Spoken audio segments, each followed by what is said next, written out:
Oi, gente, boa noite. Bom, eu vou gravar o vídeo hoje sobre o texto que eu mandei para vocês, a história do pensamento sociológico, tá bom? Vou tentar fazer no máximo 20 minutos, tá? Eu vou fazer o que eu estava fazendo no outro vídeo. Eu vou ler o texto, um trecho e explicar, tá bom? Vamos lá. Lembrando que esse vídeo é do primeiro TB, do EJA, tá? Bom, o nome do texto, como eu falei, é a história do pensamento sociológico. Como surge esse pensamento diferenciado sobre a sociedade, essa nova ciência, né? Como surge essa forma de enxergar e estudar a sociedade, tá? Então, vou ler um trechinho e explicar. A busca de compreensão e explicação da sociedade já existia desde a antiguidade, passando pelo período medieval e idade moderna. Mas este pensamento não tinha uma base sociológica, pois os filósofos dessa época acreditavam que Deus e a natureza controlavam a sociedade. Então, não é de hoje que se pensa a sociedade, isso não é um privilégio só da sociologia, tá? Já se pensava isso tanto na Idade Média, no período medieval aqui, e na Idade Moderna também, pós-Revolução Industrial, né? Volta de 1700 e pouco. Mas qual a diferença na idade do período medieval? Aqui no período medieval, é, existia um pensamento teológico. Tel é Deus, logia é estudo, né? Então, um pensamento voltado mais para o estudo da existência de Deus, das leis de Deus, de como que a sociedade deveria se organizar. É tanto que a Igreja Católica Apostólica Romana é quem dominava os costumes, os valores, e inclusive a própria, não dominava, mas tinha uma influência gigante sobre a política, né? O Papa, todos os papas daquele momento, né, na Idade Média, tinha uma influência política muito grande na sociedade, nos governos, né? Nos governos monárquicos. Então, não era uma base científica de pensamento, era uma base teológica, né? Então, a sociologia não é uma ciência que não gira em torno do pensamento mágico, do pensamento religioso, mitológico, etc, tá? É uma ciência voltada para o estudo da sociedade, com métodos específicos desenvolvidos, elaborados, com teorias já escritas por vários sociólogos para se estudar a sociedade, tá? Claro, a sociologia ela não estuda a sociedade sozinha, ela faz, ela intercala, ela utiliza-se da história, ela utiliza-se da filosofia, a própria biologia para conseguir entender os grupos sociais, né?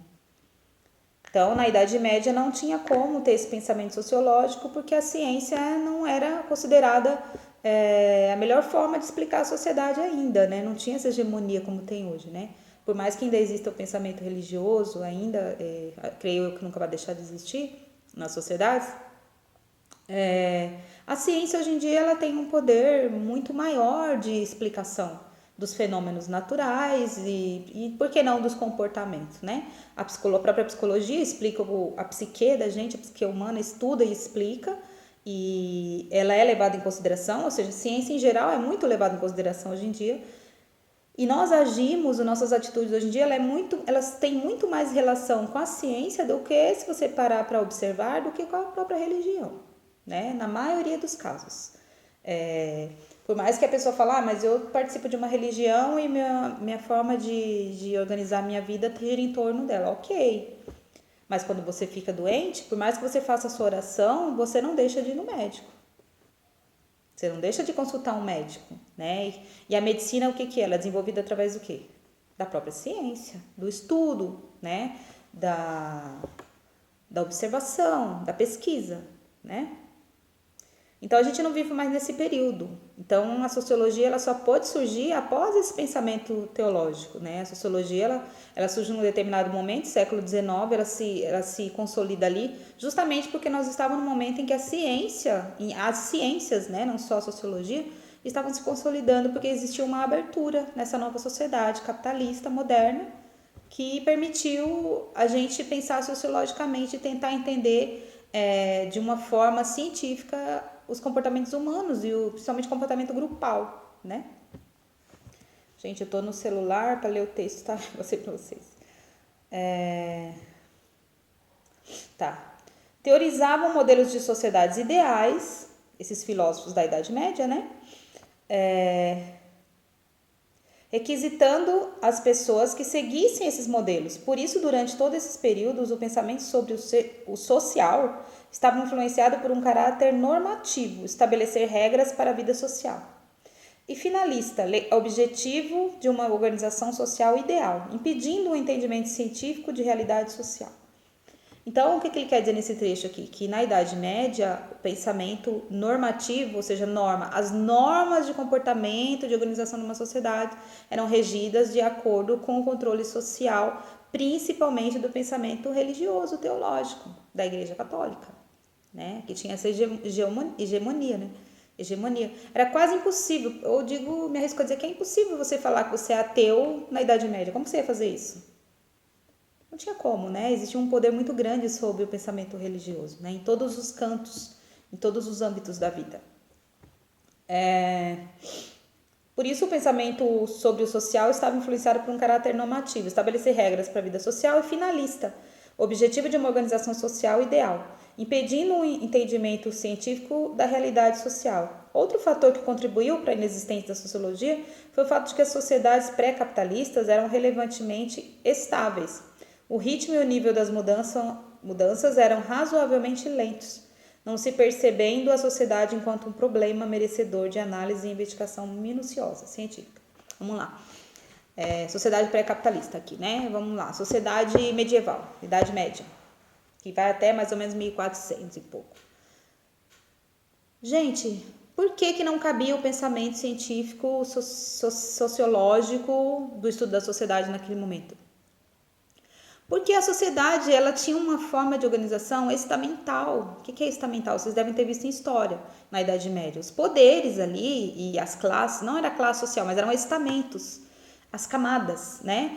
Eram bem definidas, não é como hoje uma sociedade totalmente complexa, né? Tem uma desigualdade social gigante, mas existe classe média, pobre, miserável, classe A, elite, etc. Não, ali era assim, funcionava da seguinte forma: você tinha o poder dos nobres, né, que eram os reis e os senhores feudais.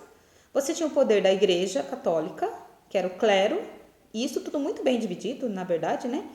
E você tinha a classe baixa trabalhadora, que eram os camponeses e servos. E não existia mobilidade social, era praticamente impensável, impossível, porque existia uma normatividade, como a gente já falou antes, né? E uma forma de enxergar o mundo teológica, onde se você é servo ou camponês, é porque Deus quis assim. Era assim que a sociedade entendia, porque ela era regida como base moral a Igreja Católica, era ela quem determinava. Então, como assim mobilidade? Não, se você nasceu nobre, é porque Deus quis assim, o sangue nobre, você é família nobre. Então, você vai ser rei, você vai ser, sei lá, senhor feudal, dono de terra, etc. Então, não tinha mobilidade social. A pessoa não existia uma sociedade complexa como hoje em dia. Você nasceu camponês, você era camponês. Você nasceu... Isso vai mudar um pouco depois com a sociedade capitalista, né? Que aí surgem os burgueses e começam os comerciantes a movimentar essa dinâmica social de ascensão, né? Mas a gente pode ver depois, né? Mas até então você tinha um período em que não existia essa transição social, era quase que impossível, impensável. Então não tinha como surgir um pensamento lógico para o entendimento do social, da sociedade naquele momento, com vistas à pesquisa científica. Por que não? Porque a igreja validava como deveriam ser as coisas. Era a igreja que determinava. A igreja influenciava até o comportamento dos casais dentro de casa, das famílias. Tudo era com base na Bíblia, nos escritos, nos que os padres pregavam nas missas e etc. Então, não cabia a sociologia ali, não tinha como. Existia um pensamento científico, sociológico da sociedade. Fazer um estudo, porque aí você estaria indo contra o que Deus fala, o que a Bíblia diz, o que os padres dizem, o que o Papa diz. Não, se vem a ciência, a sociologia, para dizer, não, os homens se comportam assim por causa disso, disso e disso. Então, aí já não é uma explicação divina. Isso não seria aceito naquele momento, né? A gente está falando de um momento histórico, um período histórico. Então, uma desigualdade social estamental naquele momento, né? De você ser um camponês miserável, blá, blá, blá. Isso era explicado, porque não era visto como um problema. É assim porque é assim. Deus quis assim, assim é a sua vida, você precisa se conformar e bola pra frente. Quem reclamava está reclamando da vontade de Deus, né? Dos ensinamentos da igreja. Bom, agora vamos adiantar o texto, que já foi 10 minutos, meu Deus. Fatores históricos, né? Quais são os fatores históricos para o surgimento da sociologia? Os fatores ou transformações históricas que contribuíram para a consolidação do capitalismo e o surgimento da sociologia estão relacionados ao contexto geral da transição do feudalismo para o capitalismo, onde podemos destacar. Então,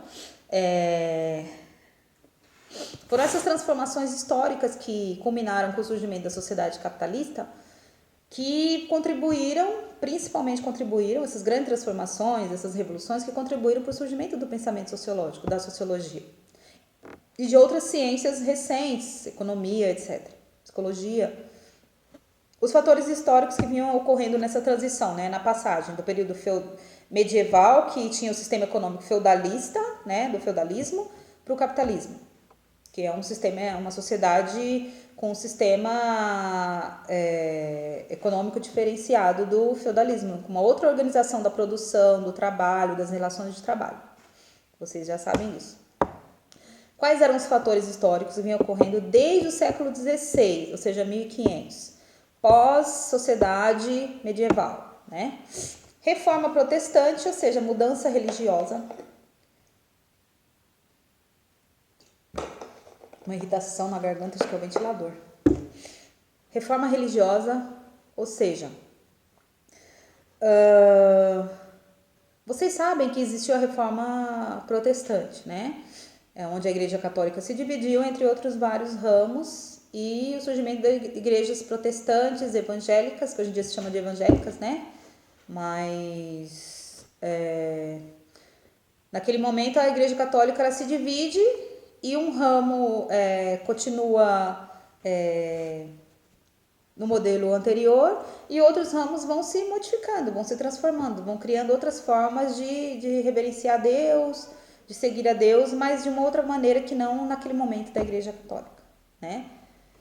Então, a reforma protestante, a reforma da igreja, da própria religião, foi um dos fatores que contribuíram para que o pensamento sociológico fosse possível, tá? Isso é mais aprofundado, gente, nas aulas de história, tá? Sobre a reforma protestante e essa mudança religiosa que aconteceu a partir do século XVI, tá certo? Formação dos Estados Nacionais e o absolutismo. Formação dos Estados Nacionais, porque surgem a consolidação dos Estados, os Estados-nação. O Estado agora com seu território delimitado, com seu governo soberano, né, que isso não existia antes, por um longo tempo, um bom tempo, né, até isso começa a se consolidar principalmente no século não, em 1700, volta de 1700, século XVIII, ou é século XVI? Século XVI, porque século XV, porque o Portugal já foi o primeiro, né, a se organizar em estado. Então, antigamente você tinha cidades brigando entre si para o domínio do território, com os reis ou generais tentando tomar o poder e unificar aquele território. Mas os estados nacionais, eles se consolidam quando esses grupos, essas cidades se consolidam em um só território e cria-se uma nação. Né? Um estado no sentido político mesmo, um estado onde tem um governo, unificou o território, teve um governo, tem uma nação ali que tem culturas parecidas, às vezes tem até outras nações junto, né? Mas normalmente é unificada a língua, costumes parecidos, etc. Então, com o surgimento dos estados nacionais, como Portugal, França, Inglaterra, etc., Alemanha, né? Você pode ter uma organização, né? Os estados tiveram uma organização política, burocrática, que possibilitou aí um pensamento científico, um estudo científico mais elaborado e principalmente o surgimento das ciências. Dessas ciências, principalmente as modernas, tá?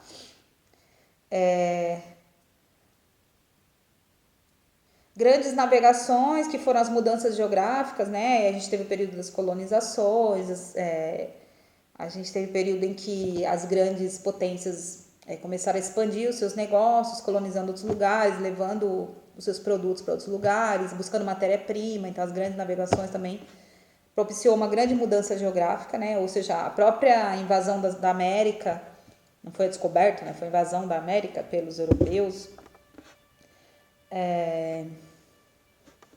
O humanismo, o renascimento, que é uma mudança cultural, onde o pensamento teológico, ele gradativamente, ele começa a perder força e começa-se a ter o pensamento científico, né, a visão mais científica da vida, do estudo dos fenômenos, da própria sociedade em geral e do próprio ser humano, já sendo mais movimentado, mais permitido, por conta do surgimento do pensamento capitalista, né?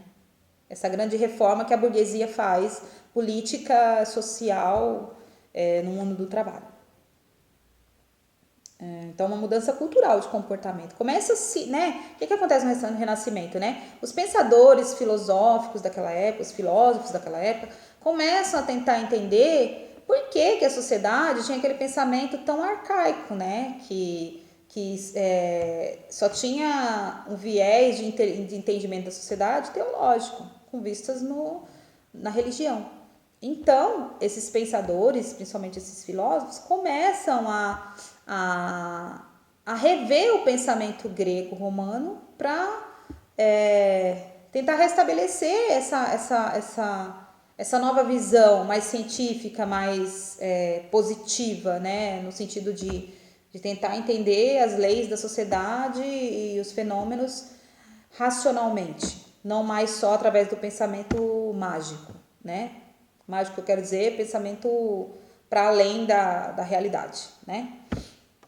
Isso foi o Renascimento, tá? Isso aí, dentro desse movimento, você teve artistas, pensadores, filósofos, né? Que influenciaram muito a sociedade. A Revolução Científica, que eu acabei de fazer, uma mudança grande na ciência, por conta disso, da influência desses pensadores, da influência dos burgueses, etc. A Revolução Científica, que é uma mudança na ciência. O Iluminismo, que é uma mudança ideológica, que são os principais pensadores daquela época, da filosofia, que começam a tentar verificar como que uma sociedade poderia ser regida agora com leis mais baseadas na racionalidade. Gente, vai acabar o meu tempo, porque eu falei que eu só ia gravar esse pouquinho, eu continuo o texto. Continuo o vídeo no próximo, tá bom? Muito obrigada por vocês terem assistido.